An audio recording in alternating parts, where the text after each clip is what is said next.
Hello दोस्तों, मैं Narayan Maheshwari Soni education में आप सबका स्वागत करता हूं। आज की इस क्लास में हम भक्ति आंदोलन के बारे में बात कर रहे हैं। भक्ति आंदोलन में जो मैं पिछली क्लास में भी मैं आपको पढ़ा चुका हूं, उसमें हमने बात की थी अलवार संतों के बारे में बात की थी। अलवार संतों के बारे में जैसे मैंने आपको बताया कि अलवार संतों की संख्या 12 थी। उनको जो है अलग अलग जो है साम्राज्य के अधीन इन्होंने अपने भक्ति भाव का प्रचार प्रसार किया। इनमें से जो हमने बात की कि इनको जो है चोल राजाओं का संरक्षण प्राप्त था, इनको पांड्य राजाओं का संरक्षण प्राप्त था, इनको चेर राजाओं का संरक्षण प्राप्त था और इनको जो है यानी कि हम कह सकते पल्लव राजा का भी संरक्षण प्राप्त था। तो यानी कि 12 संतों के बारे में बात की। फिर हमने देखा कि भक्ति शब्द का उल्लेख जो है बेसिकली कहाँ मिलता है, हमने बात की है। भक्ति शब्द की व्याख्या हमको कहाँ मिलती है, तो हमने वो भी बात की है। भक्ति शब्द की व्याख्या जो है हमको है श्रीमद् भागवत गीता में जो है इसकी विस्तृत व्याख्या देखने को मिलती है। ऐसे ही अगर हम बात करें तो हमने बात की कि 6ठी-7वीं शताब्दी में जो है दक्षिण भारत में भक्ति आंदोलन अंकुरित हुआ और ये अंकुरित होकर कैसे जो है उत्तर भारत में गुजरात में आकर जीर्ण शीर्ण हो जाता है, इसके बारे में हमने बात की। और फिर हमने देखा कर्नाटक में कैसे भक्ति जो है फल फूलती है, महाराष्ट्र में कुछ समय के लिए रुकती है और जो है गुजरात में आकर जीर्ण शीर्ण हो जाती है। तो ये हमने यहाँ तक जो है बात की। फिर हमने बात की कि भक्ति आंदोलन जो है वो बेसिकली जो है भक्ति का मतलब होता है ईश्वर की श्रेष्ठता को मानते हुए, ईश्वर की जो हम कह सकते हैं कि ईश्वर को मानते हुए और उसकी श्रेष्ठता को अपनाते हुए अपने आप को ईश्वर को समर्पित करना, वही भक्ति आंदोलन है और हम कह सकते वही भक्ति है। यानी कि ये एक ऐसा आंदोलित जो हमारे अंदर ऐसी आंदोलित ऊर्जा होती है, इस ऊर्जा से हम अपने आप को क्या कर देते हैं, ईश्वर के प्रति समर्पित कर देते हैं। और हिंदू धर्म का प्रमुख लक्ष्य मैंने बताया था मोक्ष प्राप्त करना है। और मोक्ष हम किन रास्तों से प्राप्त कर सकते हैं, किन मार्गों से प्राप्त कर सकते हैं, वो भी मैंने बात की है। वो कौन 3 मार्ग थे, यानी कर्म मार्ग, ज्ञान मार्ग और जो है हमारा भक्ति मार्ग। और भक्ति मार्ग इनमें से सर्व सुलभ मार्ग था जो सभी लोगों के लिए जो है अपनाना, ये सभी लोगों के लिए भक्ति मार्ग अपनाना ये हम कह सकते हैं थोड़ा सा सरल था बजाय कर्म और जो है ज्ञान मार्ग की बजाय से। ज्ञान मार्ग और कर्म मार्ग जो है थोड़ा से कठिन मार्ग है और भक्ति आंदोलन सभी लोगों के लिए हम कह सकते हैं सुलभ है। तो इसलिए भक्ति आंदोलन का प्रचार प्रसार जनमानस में ज़्यादा हुआ। जनमानस ने जो है इसको अपना जो है हम कह सकते हैं कि एक जीवन का पार्ट बना लिया था, जीवन का हिस्सा बना लिया था। और इसी भक्ति मार्ग से मोक्ष की तरफ इंसान जो है भक्ति को अपनाते हुए, ईश्वर को समर्पित करते हुए अपने आप की मोक्ष के लिए इंसान जो है ईश्वर की आराधना करता है। अब हम बात करते हैं कि दोस्तों कि हमने बात की कि ये जो है अलवार यानी कि दक्षिण भारत में अलवार संत तथा नैनार संत जो है यानी कि ये प्रवर्तक माने जाते हैं भक्ति आंदोलन के। अलवार संत जो थे, ये अलवार संत जो है विष्णु को मानने वाले थे, यानी कि हम कह सकते हैं कृष्ण को मानने वाले थे। कृष्ण को, वासुदेव कृष्ण को ही महाभारत काल में क्या कहा गया था, विष्णु कहा गया था। ठीक है, ये हमने बात की है। ठीक है, और ये वैष्णव धर्म की स्थापना करते हैं। ऐसे ही जो नैनार संतों के बारे में अब हम पढ़ने जा रहे हैं, नैनार संत। ठीक है, नैनार संत जो थे यानी कि ये नैनार संत क्या थे, नैनार संत शैव अनुयायी थे। वो विष्णु के अनुयायी थे। अलवार किसके थे, विष्णु के अनुयायी थे। तो नैनार संत किसके अनुयायी थे, नैनार संत, जी हाँ दोस्तों, नैनार संत थे शिव के अनुयायी थे। ठीक है, और इनके जो हम कह सकते हैं इनकी संख्या कितनी थी, इनकी संख्या थी 63 संख्या थी। जी हाँ बिल्कुल दोस्तों, इनकी संख्या थी 63 और अलवार की कितनी थी, 12 थी। ठीक है, और अगर हम बात करें, हमको 63 के 63 नहीं पढ़ने, हमारे एग्जाम के इंपॉर्टेंट 4 संत इंपॉर्टेंट हैं जिनके बारे में मैं आपको जो है बताऊंगा, क्योंकि ये 4 संतों के बारे में नाम इनके पूछ लिए जाते हैं कि इनमें से ये संत जो है कौन है। ठीक है, कहाँ नैनार संत है या अलवार संत है, तो इस तरह का सवाल पूछा जाता है। यहां 2 सवाल हमारे सही हो जाते हैं कि नैनार संत जो है किस धर्म के अनुयायी थे या किसकी भक्ति करते थे, तो आप हम कह सकते हैं कि शिव की भक्ति करते थे ये, ठीक है। और इनकी संख्या कितनी थी, जी हां दोस्तों, तो इनकी संख्या जो है 63 संख्या थी। अब इन्होंने अपनी श्रद्धा ईश्वर के प्रति व्यक्त की, तो इसकी जब आप किसी के प्रति अपनी श्रद्धा व्यक्त करते हो तो रचनाएं जरूर करते हो, कुछ रचनाएं इन्होंने भी की। तो इनके जो भक्ति गीत हैं, जिन भक्ति गीतों के द्वारा ईश्वर के प्रति अपने प्रेम को जाहिर किया, अपने प्रेम को प्रस्तुत किया, तो उन गीतों को हम कहते हैं देवारम, ठीक है। तो इनके भक्ति गीतों को हम कहते हैं गीतों के संकलन को, यानी इनके जो भक्ति गीत हैं, इन भक्ति गीतों को क्या बोला जाता है, भक्ति गीत जो है इनका बोला जाता है देवारम, ठीक है। तो देवारम नामक पुस्तक में ये संकलित मिलते हैं, ठीक है। अब हम बात करते हैं कि यानी कि यहां पर एक बहुत ही प्रसिद्ध संत है जिनका नाम मैं ले रहा हूं अभी, उनका नाम है तिरुनावुक्करसु।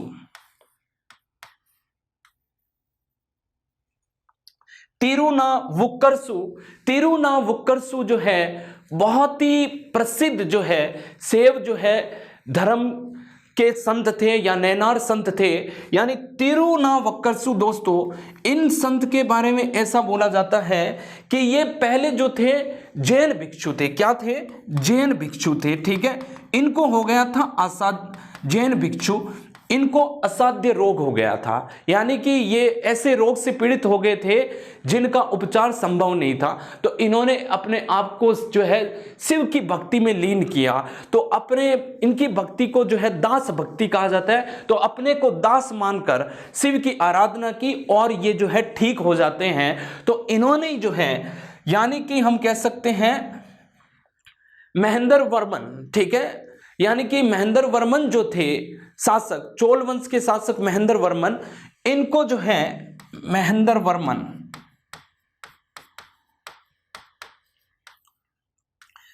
वर्मन प्रथम को शैव भक्ति में दीक्षित किया। तो शैव संप्रदाय में दीक्षित किया और इन्होंने फिर जो है हम कह सकते हैं कि इनके कारण, तिरुनावुक्करसु के कारण जो है महेंद्र वर्मन फर्स्ट जो थे वो किसके हम कह सकते हैं, ये जो है बेसिकली शैव भक्ति में या शैव धर्म में यानी कि दीक्षित हुए।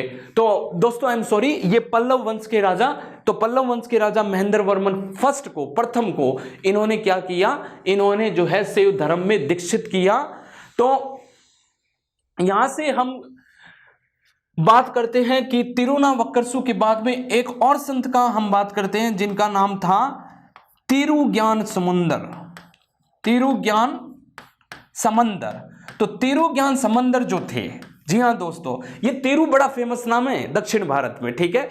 तो तिरुज्ञान समंदर, तिरुनावुक्करसु, ठीक है, और तिरुज्ञान समंदर। देखो ये नाम थोड़े से डिफिकल्ट है, ठीक है। तो ज्ञान के बाद में एक ज्ञान के समंदर थे, ज्ञान के समुद्र थे, ऐसे याद रखो। तो तिरुज्ञान समंदर, ये पल्लव शासक, यानी कि इन्होंने कुछ 1000 गीत लिखे, ठीक है। और जो है ये हम कह सकते हैं कि ये पल्लव जो शासक थे इनका संरक्षण इनको प्राप्त था। सुंदर मूर्ति, ठीक है, सुंदर जो मूर्ति थे, ये सुंदर मूर्ति बेसिकली जो है ये भी इनका ऐसा मानना है कि ये बाल्यकाल में बहुत ही सुंदर थे, ठीक है। इनकी मृत्यु जो है कम आयु में हो जाती है और ये शिव भक्ति करते करते शिव के बहुत समीप पहुंच जाते हैं। तो ये एक बहुत ही प्रसिद्ध जो है हम कह सकते हैं कि यानी कि नैनार संत थे। और अगर हम बात करें माणिक वाचगर, ये भी एक बहुत ही प्रसिद्ध जो है शैव संत थे। तो सुंदर मूर्ति, तिरुज्ञान समंदर और तिरुनावुक्करसु, महेंद्र वर्मन प्रथम को इन्होंने क्या बनाया था, शैव धर्म में दीक्षित किया। तो शैव धर्म में इनको दीक्षित किया। तो शैव धर्म में दीक्षित करते हैं ये किसको? महेंद्र वर्मन प्रथम को। ये क्या थे? खुद जैन भिक्षु थे, तिरुनावुक्कर्सु। और मैंने कहा कि असाध्य रोग से ग्रसित हो जाते हैं, तो असाध्य रोग से जब ये ग्रसित होते हैं तो इन्होंने जो है शिव की उपासना की। और इनकी भक्ति कैसी थी? इनकी भक्ति दोस्तों दास भक्ति थी। कौन सी भक्ति थी? दास भक्ति। अपने आप को ईश्वर का दास बना लिया, अपने आप को ईश्वर को समर्पित कर लिया और ईश्वर को स्वामी मानने लग गए। और इनका जो असाध्य रोग जो था वो क्या हो गया? समाप्त हो गया, या इनका जो है वो असाध्य रोग ठीक हो गया। तो हम कह सकते हैं कि नैनार संत जो है शिव धर्मावलंबी थे, ठीक है, शिव की आराधना करने वाले थे। संख्या इनकी 63 है। इनके भक्ति गीत कहां? देवारम नामक जो है किताब में, या देवारम इनके भक्ति गीतों को कहा जाता है। और ऐसे 4 संतों की मैंने बात की, तिरुनावुक्कर्सु, तिरुज्ञान समंदर, ठीक है, और सुंदर मूर्ति और मणिक वाचगर। तो मणिक वाचगर ये जो है कुछ प्रमुख संतों के बारे में हमने बात की दोस्तों। इसी कड़ी में अब हम बात करते हैं शंकराचार्य की, ठीक है, शंकराचार्य।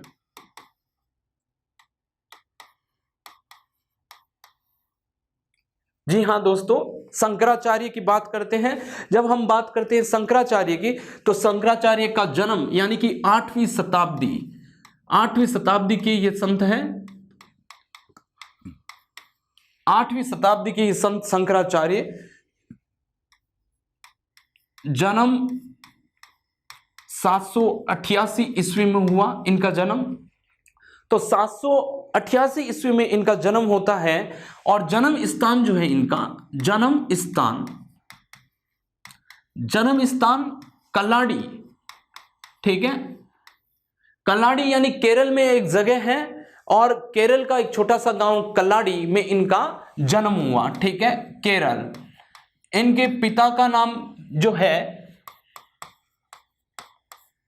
इनके पिता का नाम शिव और माता का नाम क्या था? सुभद्रा। तो सुभद्रा इनके माता का नाम और पिता का नाम क्या था? शिव। तो पिता का नाम हम कह सकते हैं इनका शिव और शिव गुरु, ठीक है। तो शिव गुरु इनके पिता का नाम, माता का नाम सुभद्रा। तो माता का नाम क्या था दोस्तों? सुभद्रा, ठीक है। और इनके जो गुरु थे उनका नाम था गोविंद गिरी, ठीक है। इनके गुरु का नाम क्या था? गुरु का नाम था गोविंद गिरी। क्या था दोस्तों? गोविंद गिरी। तो गोविंद गिरी इनके जो है गुरु का नाम था। और इन्हीं गुरु से नर्मदा नदी के तट पर जो है ये, यानी कि ऐसा बोला जाता है कि 3 वर्ष की अवस्था में इनके पिताजी का देहांत हो जाता है। यानी बहुत छोटे थे तो इनका पिताजी का देहांत हो जाता है। 8 वर्ष की अवस्था में ये अपने घर को छोड़ देते हैं और ज्ञान की तलाश में चले जाते हैं। और ज्ञान की जब तलाश करते हैं तो इन्होंने जो है वेदों का गहन अध्ययन किया, ठीक है, और प्राचीन भारतीय जो ग्रंथ थे उनका गहन अध्ययन किया। और नर्मदा नदी के तट पर इनको जो है ये गुरु मिले और गोविंद गिरी ने इनको एक उपाधि दी। और उस उपाधि का नाम था क्या दोस्तों? तो उस उपाधि का नाम था परमहंस। तो इनको उपाधि कौन देते हैं? अपने गुरु देते हैं उपाधि परमहंस, ठीक है, परमहंस। देखिए दोस्तों, इनको ऐसा माना जाता है ये ज्ञान मार्ग को जो है ईश्वर को प्राप्त करने का जो है इनका जो लक्ष्य था, इन्होंने ये बताया है कि ईश्वर की प्राप्ति जो है आप ज्ञान मार्ग के थ्रू कर सकते हो। ज्ञान मार्ग के द्वारा आप जो है ईश्वर को प्राप्त कर सकते हो, ठीक है। तो ये ज्ञान मार्गी थे। क्या थे? ज्ञान मार्गी थे। तो ये ज्ञान मार्गी की जो हम कह सकते हैं कि ज्ञान मार्गी थे और ज्ञान के मार्ग पर चलकर इन्होंने ईश्वर को प्राप्त किया। तो उपाधि इनकी परमहंस थी, ठीक है। जब मैं आपको बताऊं कि ये अपने माता पिता की इकलौती संतान थी, तो माता की इकलौती संतान होने के कारण जो है ये संन्यास लेना चाहते थे। क्या लेना चाहते थे? संन्यास लेना चाहते थे। अब जब ये संन्यास लेना चाहते थे तो कोई भी इकलौती संतान हो, किसी के माँ बाप ये नहीं चाहते हैं कि उसकी इकलौती संतान, मैं तो कह रहा हूँ कोई भी संतान हो, माँ बाप कभी नहीं चाहते हैं उनका जो है पुत्र या पुत्री संन्यास ले। पर यहाँ तो एकमात्र पुत्र जो इस बात के लिए अड़ा था कि मुझे संन्यास लेना है, ठीक है, तो इनकी माताजी ने इनको अनुमति नहीं दी। तो एक बार क्या है, ऐसी कहानी है कि एक बार ये नदी में नहा रहे थे, तो नदी में जब ये नहा रहे थे तो इनका पाँव जो है मगरमच्छ ने पकड़ लिया।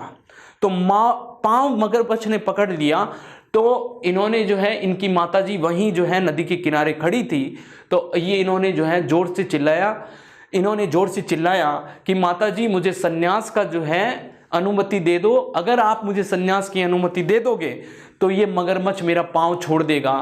तो माताजी ने जो है इनको सन्यास की अनुमति दे दी। माताजी ने जैसे ही हाँ की तो उस मगरमच्छ ने, एक चमत्कारिक घटना होती है, उस मगरमच्छ ने इनका पाँव छोड़ दिया। इसके बाद में ये 8 वर्ष की अवस्था में ज्ञान को ढूंढने के लिए, परम ज्ञान को ढूंढने के लिए चले जाते हैं, अध्ययन करते हैं। अध्ययन करने के बाद में ये अपने गुरु गोविंद गिरी से आज्ञा लेकर जो है काशी यानी कि बनारस चले जाते हैं। बनारस में इन्होंने जो है तपस्वी संघ की स्थापना की। जैन तथा बौद्ध धर्म के अनुसार, जैन तथा बौद्ध धर्म में जिस तरह से संघ बने हुए थे, इन्होंने तपस्वियों का एक संघ बनाया और तपस्वी संघ की स्थापना की। तो इन्होंने जो है तपस्वी संघ की स्थापना की और इनका जो हम कह सकते हैं दार्शनिक जो मत था, ठीक है दोस्तों, दार्शनिक मत, इनका जो दार्शनिक मत था वो था इनका दार्शनिक मत था अद्वैतवाद। अद्वैतवाद इनका जो है दार्शनिक मत माना जाता है। तो इनका दार्शनिक मत क्या था? अद्वैतवाद। अद्वैतवाद क्या होता है? अद्वैतवाद दोस्तों ये होता है कि मान लीजिए ये अद्वैतवाद है क्या, तो ये एक तरह का, इस तरह से इनका मानना था कि ब्रह्म सत्य है और जगत क्या है? मिथ्या है। जैसे मान लीजिए कि ये आपका शरीर है, शरीर में आपकी क्या निवास करती है? आत्मा निवास करती है, ठीक है, आत्मा निवास करती है। तो ये इनका ये मानना था इस मत के अनुसार, अद्वैतवाद के अनुसार, कि यदि आत्मा मर जाती है तो शरीर क्या हो जाता है? नश्वर हो जाता है, ठीक है। तो शरीर क्या हो जाता है? नश्वर हो जाता है, शरीर कोई काम का नहीं है। तो ये जगत क्या है? ये जगत दोस्तों मिथ्या है इनके अनुसार, और जो है ईश्वर या ब्रह्म सत्य है। तो ब्रह्म सत्य है और यानी कि जगत क्या है? मिथ्या है। तो इन्होंने अद्वैतवाद का मतलब क्या होता है? ब्रह्म सत्य, मैं यहां लिख देता हूं आपके, और जगत क्या है? मिथ्या। तो जगत क्या है? मिथ्या है और ब्रह्म क्या है? सत्य है। तो ये इनका मानना था। ये बहुत इंपॉर्टेंट सवाल है। तो हम कह सकते हैं कि अद्वैतवाद में मतलब ये है दो कंसेप्ट, ब्रह्म को आपने सत्य माना और जगत को मिथ्या माना, कि यदि आत्मा शरीर से निकल जाए तो ये जो है शरीर जो है वो किसी काम का नहीं है, नश्वर है। वो हम उसको, उस इंसान को जो है बॉडी कहने लग जाते हैं। और जैसे ही किसी का जो हम कोई चला गया, जिसकी आत्मा चली गई, तो हम उसको तुरंत क्या कहते हैं? ये बॉडी है, इस बॉडी को तुरंत ले जाओ, इसका कोई काम नहीं है, ठीक है। तो ये हमने बात की कि इनका दार्शनिक मत था वो अद्वैतवाद थे। तो 8 वर्ष में इन्होंने गृह त्याग दिया, ठीक है दोस्तों। अब इन्होंने जो है बेसिकली कुछ हम कह सकते हैं कि इन्होंने बौद्ध संघ की तरह इन्होंने तपस्वी संघ की स्थापना की। यानी कि इन्होंने क्या किया? तपस्वी संघ की स्थापना की। तो बौद्ध और जैन धर्म की तरह इन्होंने तपस्वी संघ की स्थापना की। बौद्ध तथा जैन धर्म की तरह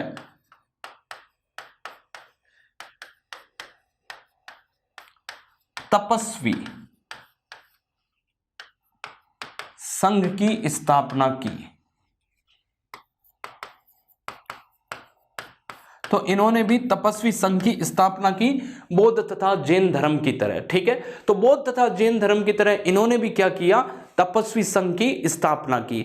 अब दोस्तों इनके द्वारा जो है हम कह सकते हैं कि कुछ जो है शंकराचार्य ने वेदों का अध्ययन किया और जो है संस्कृत में इन्होंने कुछ जो है रचनाएं की हैं। तो ये रचनाएं हमारे जो है एग्जाम में कभी कभी रचनाएं पूछ ली जाती है, इसलिए इंपॉर्टेंट है कि हम रचना को भी ध्यान में रखें। तो हम इनके द्वारा लिखित कुछ प्रमुख पुस्तकों के बारे में बात करेंगे। प्रमुख रचना, प्रमुख रचना में ब्रह्म सूत्र, भाष्य, ठीक है, गीता भाष्य, प्रपंच सार तंत्र, ये कुछ किताबें इन्होंने लिखी। ब्रह्मसूत्र भाष्य, गीता भाष्य और प्रपंच सार तंत्र, ठीक है दोस्तों। तो प्रपंच सार तंत्र ये कुछ इन्होंने जो है चीजें लिखी। अब हम बात करते हैं कि इनकी रचना के बाद में इन्होंने जो है यानी कि अपने इस धर्म को स्थापित करने के लिए, ठीक है, अपने इस सिद्धांत को स्थापित करने के लिए 4 मठों की स्थापना की थी। तो ये 4 मठ इन्होंने कहाँ स्थापित किए? तो इन्होंने 4 मठ की स्थापना की। तो ये 4 मठ कहाँ कहाँ थे? ठीक है, तो 4 मठ में अगर हम बात करते हैं तो उत्तर में इन्होंने, ठीक है,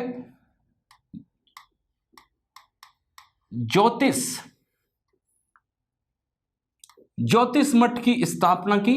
तो उत्तर में ज्योतिष मठ, जिसको हम कहते हैं बद्रीनाथ, ठीक है, बद्रीनाथ, ये कहां है? बद्रीनाथ उत्तराखंड। तो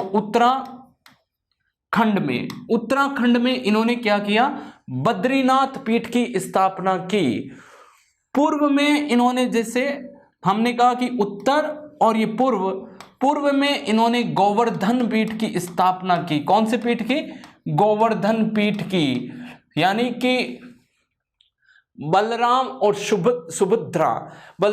सुभद्रा पीठ इसको कहते हैं। तो गोवर्धन पीठ की स्थापना पुरी में की। कहां की? पुरी में, पुरी यानी कि उड़ीसा में। तो उड़ीसा में इन्होंने इसकी स्थापना की। अगर हम बात करते हैं दक्षिण में, तो दक्षिण में इन्होंने क्या है? श्रृंगेरी पीठ की स्थापना की। किसकी स्थापना? श्रृंगेरी पीठ की। और ये क्या थी? शिव पीठ थी। श्रृंगेरी पीठ शिव, यानी कि ये मैसूर में, कर्नाटक, तो हम कह सकते हैं कर्नाटक। श्रृंगेरी कहाँ है? कर्नाटक। मैसूर के पास में एक छोटा सा गांव है श्रृंगेरी, ठीक है, मैसूर का एक श्रृंगेरी गांव है, मैसूर डिस्ट्रिक्ट का श्रृंगेरी गांव। इसमें इन्होंने जो है श्रृंगेरी पीठ की स्थापना की। अगर हम बात करें पश्चिम में, तो पश्चिम में इन्होंने जो है बेसिकली हम कह सकते हैं द्वारका में शारदा पीठ की स्थापना की। द्वारका में शारदा पीठ की स्थापना, यानी कि द्वारका शारदा पीठ, यानी आप कह सकते हो गुजरात। जी हां दोस्तों, गुजरात। तो अब हमने बात की कि इन्होंने 4 मठ की स्थापना की और 4 मठों के इनके जो पीठाधीश्वर होते हैं उनको क्या पदवी दी गई? शंकराचार्य की पदवी दी गई। तो आज भी इनके पीठाधीश्वर जो होते हैं वो शंकराचार्य के नाम से जो है पुकारे जाते हैं, शंकराचार्य नाम से कहलाते हैं। तो ये 4 पीठ कौन कौन से थे? ज्योतिष मठ बद्रीनाथ उत्तराखंड, पूर्व में गोवर्धन पीठ पूरी उड़ीसा, श्रृंगेरी पीठ कर्नाटक शिव, और द्वारका में शारदा पीठ कहा जाता है, तो ये गुजरात यानी कि गुजरात में है। तो इन 4 पीठ की स्थापना की। मैं एक बार फिर से आपको बता देता हूं कि हमने बात की कि शंकराचार्य की 8वीं शताब्दी के संत, ये भी दक्षिण भारत में हुए। आपने देखा कि जन्म 788 ईस्वी में हुआ दोस्तों। जी हां, इनका जन्म कब हुआ? 788 ईस्वी में हुआ। जन्म स्थान कल्लाड़ी केरल में था, ठीक है। और इनके पिता जो थे वो शिव गुरु थे। माता का नाम क्या था? सुभद्रा था। माता का नाम क्या था? सुभद्रा था। और जो है गुरु गोविंद गिरी थे। और उपाधि इनके गुरु ने इनको दी, परमहंस की उपाधि दी। इनका दार्शनिक जो मत था, वो दार्शनिक मत क्या था? अद्वैतवाद था। अद्वैतवाद का मतलब होता है यानी कि ब्रह्म, और जैसे मैं आपको यहां बता चुका हूं कि ये आत्मा और ये शरीर में से यदि आत्मा निकाल दो तो शरीर क्या है? नश्वर है। ऐसे ही जगत जो है वो मिथ्या है और जो ब्रह्म क्या है? वो सत्य है, ठीक है। तो इन्होंने अद्वैतवाद का सिद्धांत दिया कि 2 नहीं है, ये एक ही है, ठीक है। द्वैत का मतलब 2, अद्वैत का मतलब एक नहीं है, एक है। 2 नहीं है, ये क्या है? एक है, ठीक है दोस्तों। और तथा बौद्ध धर्म तथा जैन धर्म की तरह इन्होंने भी क्या किया? तपस्वी संघ की स्थापना की। आपने देखा कि बौद्ध धर्म में संघ बने होते थे, जैन धर्म में भी संघ बने होते थे। तो इन्होंने जो है तपस्वी संघ की स्थापना की, ठीक है। और इन्होंने जो है हम बात करते हैं इनकी प्रमुख रचना जो थी वो ब्रह्मसूत्र भाष्य थी, ठीक है। इनकी प्रमुख रचना क्या थी? ब्रह्मसूत्र भाष्य, ठीक है। और गीता भाष्य और प्रपंच सार तंत्र इनकी प्रमुख रचना थी। अब हम बात करते हैं कि इन्होंने जो है शास्त्रार्थ किया तो कुमारिल भट्ट नामक व्यक्ति को इन्होंने हराया। तो इन्होंने जो है जो विद्वान थे उस वक्त के विद्वानों के साथ इन्होंने शास्त्रार्थ किया, ठीक है, डिबेट की। और इस शास्त्रार्थ में जो है इन्होंने क्या किया, इन्होंने इनको जो है हराया इस डिबेट में, यानी कि धर्म की डिबेट में, या हम कह सकते हैं धर्म के जो है धर्म पर चर्चाएं हुई, उस धर्म पर चर्चाओं में उस समय के विद्वानों को इन्होंने हराया, जिनमें से प्रमुख थे कुमारिल भट्ट को भी इन्होंने जो है हराया था। अब हम बात करते हैं मिस्र, कुमारिल भट्ट को हराया शास्त्रार्थ में, और उसके बाद में इन्होंने 4 मठों की स्थापना की। और ये 4 मठ कौन से? ज्योतिष मठ बद्रीनाथ उत्तराखंड, पूर्व में गोवर्धन पीठ पुरी, और इधर संगेरी पीठ कर्नाटक, और इधर हम बात करते हैं द्वारका में शारदा पीठ, और जिनका स्थान है गुजरात। तो अब हमने यहां पर शंकराचार्य की बात की। अब शंकराचार्य के बाद में अब हम नेक्स्ट बात करते हैं जो इसी कड़ी में हमारे अगले जो हम कह सकते हैं कि संत हैं, जिनका नाम है रामानुजाचार्य, ठीक है। तो रामानुजाचार्य जन्म, तो रामानुजाचार्य भी जो है दक्षिण भारत के संत हैं, तिरुपति में इनका जन्म होता है, ठीक है। तो जन्म इनका होता है 1017 ईस्वी में, ठीक है। जन्म स्थान इनका होता है तिरुपति,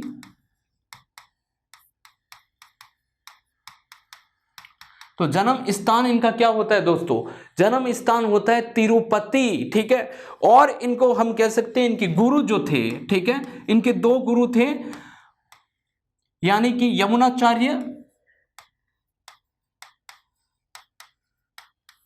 यमुनाचार्य और इनके दूसरे गुरु का नाम था प्रकाश यादव या यादव प्रकाश, ठीक है। तो यादव प्रकाश जो है इनका नाम था, तो यादव प्रकाश इनका जो है बेसिकली दूसरे गुरु थे।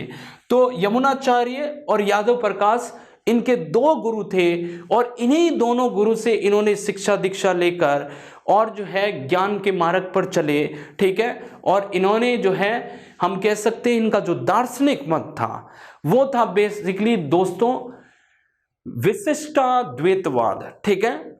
तो विशिष्टाद्वैतवाद, तो ये इनका जो है दार्शनिक मत था। तो विशिष्ट दार्शनिक मत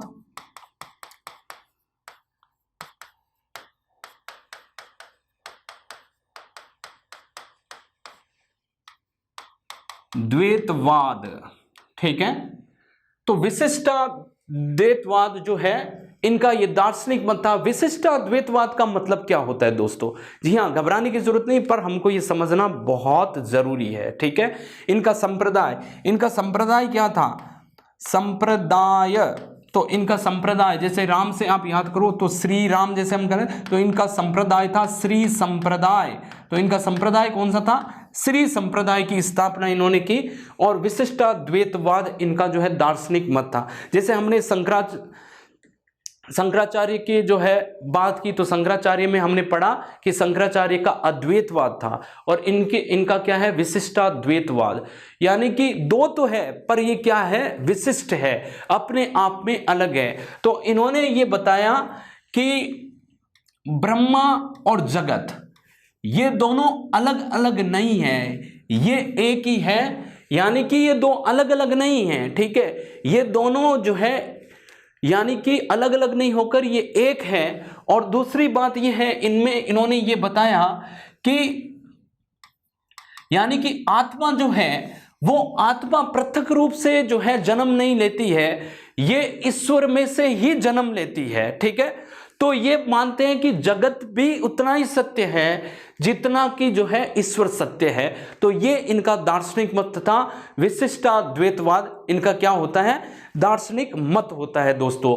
तो हमने बात की कि ये इनका जो है रामानुजाचार्य का जो है बेसिकली ये विशिष्टाद्वैतवाद इनका मत था। तो आपको मैंने बताया कि विशिष्टाद्वैतवाद का मतलब होता है कि जगत और जो है यानी कि ब्रह्म दोनों की एग्जिस्टेंस अलग है, ब्रह्म अलग है और जगत अलग है, ठीक है। और तो ये इनका था विशिष्टाद्वैतवाद मत, ठीक है। अब हम बात करते हैं कि इनके बचपन का नाम कभी कभी पूछ लिया जाता है, तो इनका बचपन का नाम था लक्ष्मण। तो इनका बचपन का नाम क्या था? बचपन का नाम था इनका दोस्तों लक्ष्मण। तो लक्ष्मण जो है बेसिकली इनके क्या था? बचपन का नाम था। तो अब जब हम रामानुजाचार्य की बात कर रहे हैं तो रामानुजाचार्य के जो है बेसिकली कुछ कृतियों के बारे में, कुछ रचनाओं के बारे में बात कर लेते हैं। तो इनकी जो मुख्य रचनाएं हैं, मुख्य रचना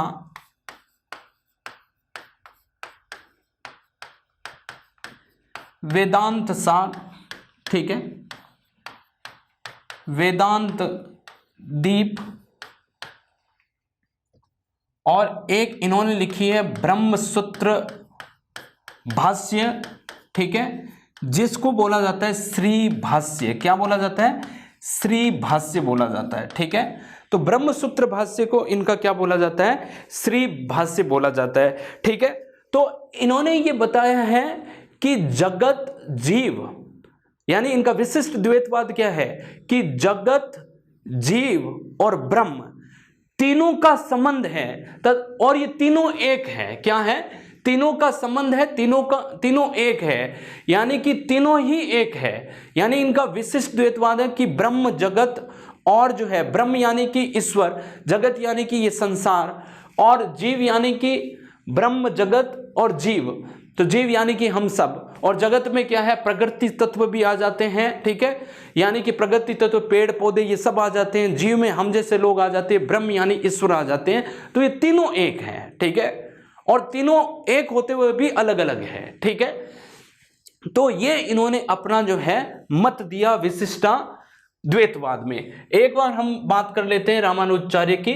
रामानुजाचार्य का जन्म 1017 ईस्वी में, जन्म स्थान तिरुपति में हुआ, और गुरु इनके यमुनाचार्य या यादव प्रकाश। ये बहुत बार एग्जामों में पूछा जाता है। और दूसरा, ये बचपन का नाम भी इनका पूछा जाता है। तो बचपन का नाम दोस्तों इनका क्या था? लक्ष्मण था, ठीक है। तो बचपन का नाम लक्ष्मण। मुख्य रचना इनकी वेदांत सार, वेदांत दीप, ब्रह्मसूत्र भाष्य या श्री भाष्य इनकी मुख्य रचनाएं थी।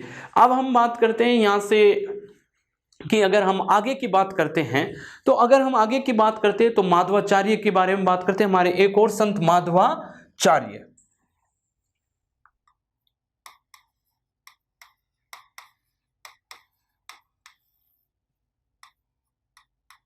जन्म और जन्म स्थान।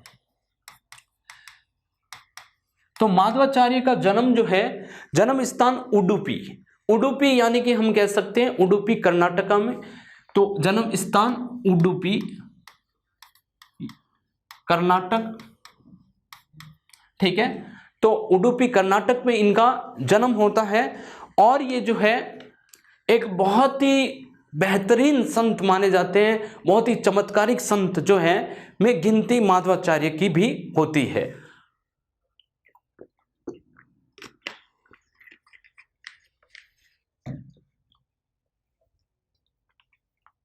जन्म इनका होता है 1199 ईस्वी में, 1199 ईस्वी में, ठीक है। इनका जो दार्शनिक मत था,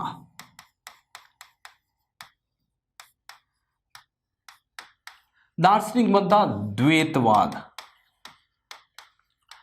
द्वैतवाद का मतलब है कि इन्होंने जो है ब्रह्मा और जगत को, दोनों की एग्जिस्टेंस को अलग माना है।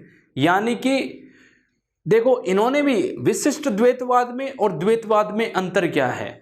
विशिष्ट द्वैतवाद जीव जगत और ब्रह्म तीनों अलग अलग है। विशिष्ट द्वैतवाद, मेरी बात सुनना, तीनों अलग अलग है, तीनों में संबंध है। और ये क्या कहते हैं? द्वैतवाद ये कहते हैं कि दोनों अलग हैं, कोई संबंध नहीं, दोनों अलग अलग है, ठीक है। तो यानी कि ब्रह्म बिल्कुल अलग है, ब्रह्मा बिल्कुल अलग है, और जगत बिल्कुल अलग है, ठीक है। और शंकराचार्य कहते हैं कि जगत तो कुछ भी नहीं है, मिथ्या है, ठीक है। और जो है सिर्फ क्या है? ब्रह्म ही सत्य है।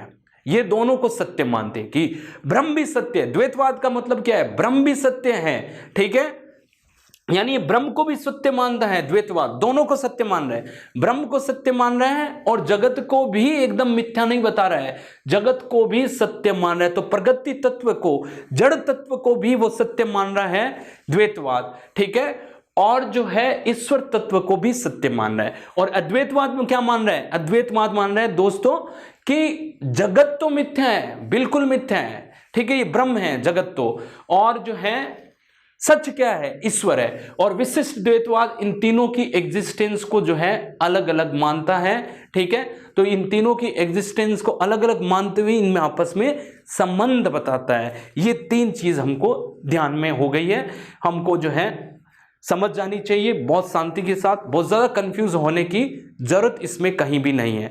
तो माधवाचार्य जो हम कह सकते हैं कि इनका दार्शनिक मत हमने बात की, और इनका संप्रदाय जो था वो ब्रह्म संप्रदाय था। कौन सा संप्रदाय था? ब्रह्म संप्रदाय थे। दार्शनिक मत और जो है इनका जो संप्रदाय ये था ब्रह्म संप्रदाय, ठीक है दोस्तों, ब्रह्म संप्रदाय इनका संप्रदाय था। और इनके जो शिष्य थे जयतीर्थ थे। क्या थे? जयतीर्थ। तो जयतीर्थ इनके क्या थे? शिष्य थे। जी हां दोस्तों, जयतीर्थ इनके जो है शिष्य थे। तो ये हमने बात की उडुपी द्वैतवाद संप्रदाय और जयतीर्थ, इन्होंने जो है वेदांत के निर्गुण ब्रह्म की जगह जो है विष्णु को प्रतिष्ठित किया। तो इन्होंने जो है वेदांत के निर्गुण ब्रह्म की जगह कि ब्रह्म कुछ नहीं, विष्णु ही सब कुछ है, तो विष्णु को प्रतिष्ठित किया। और इन्होंने जो है बेसिकली अगर हम बात करें तो ये आत्मा और परमात्मा को अलग अलग मानते हैं। जैसे आपने माना आत्मा और परमात्मा को अलग माना, तभी तो इन्होंने कहा कि नहीं नहीं नहीं नहीं, जगत बिल्कुल अलग है और ईश्वर बिल्कुल अलग है। तो आत्मा परमात्मा का संबंध माना है इन्होंने। और जो है इन्होंने क्या माना है? इन्होंने जो है ब्रह्म के निर्गुण ब्रह्म की जगह इन्होंने क्या माना है? सगुण विष्णु को की पूजा की है, सगुण विष्णु को प्रतिष्ठित किया है। तो ये सगुण जो है हम कह सकते हैं सगुण भक्ति के जो है हम कह सकते हैं संत है। सगुण भक्ति का मतलब है ईश्वर को जो है यानी व्यक्तित्व, ईश्वर का जो है हम कह सकते हैं कि चित्रण करना, ईश्वर को मानव की तरह मानना तथा उसकी पूजा करना, वही सगुण भक्ति भाव है। निर्गुण भक्ति भाव ईश्वर को जो है मानव ने मानकर ईश्वर को निराकार मानना तथा उसकी पूजा करना। तो निराकार को हम कहते हैं निर्गुण भक्ति, और सगुण भक्ति हम किसको कहते हैं? जिसने हम कह सकते हैं कि ईश्वर को जो है आकार के रूप में, मानव आकार के रूप में मानकर उसकी पूजा करते हैं, उसको हम कहते हैं सगुण भक्ति। तो ये सगुण भक्ति धारा के संत थे। और ये मोक्ष के तीन जो हम कहते हैं कि मोक्ष के तीन रास्ते हैं, जो मैंने पहले भी बात की, मैं बार बार करता रहता हूं कि मोक्ष के तीन रास्ते कौन से हैं। मोक्ष के तीन रास्ते, जी हाँ दोस्तों, हमारी जो मोक्ष के तीन रास्ते हैं वो रास्ते हैं कौन कौन से? मोक्ष के तीन रास्ते मैंने आपको पहले भी बताया, ज्ञान मार्ग, कर्म मार्ग और भक्ति मार्ग। तो इन्होंने कहा ये अलग अलग नहीं है, ये एक दूसरे के पूरक है। और इन तीनों मार्ग से होते हुए इंसान जो है यानी कि एक दूसरे के पूरक हैं, ठीक है, अलग अलग नहीं है, और इससे मोक्ष की प्राप्ति होती है। तो ये माधवाचार्य की बात। अगर माधवाचार्य की हम बात करते हैं कि माधवाचार्य जो है लक्ष्मी नारायण, ठीक है, लक्ष्मी नारायण की पूजा करते थे। और इनके लिए बोला जाता है कि माधवाचार्य जो है उपदेश देते देते, यानी कि अपने उपदेश देते देते शिष्यों को और अदृश्य हो गए। तो इसलिए इनको क्या माना जाता है? वायु का अवतार माना जाता है। जी हाँ दोस्तों, इनको क्या माना जाता है? वायु का अवतार माना जाता है। वायु का अवतार माना जाता है, ठीक है, ठीक है। और लक्ष्मी नारायण की पूजा करते थे, लक्ष्मी नारायण की पूजा करते थे।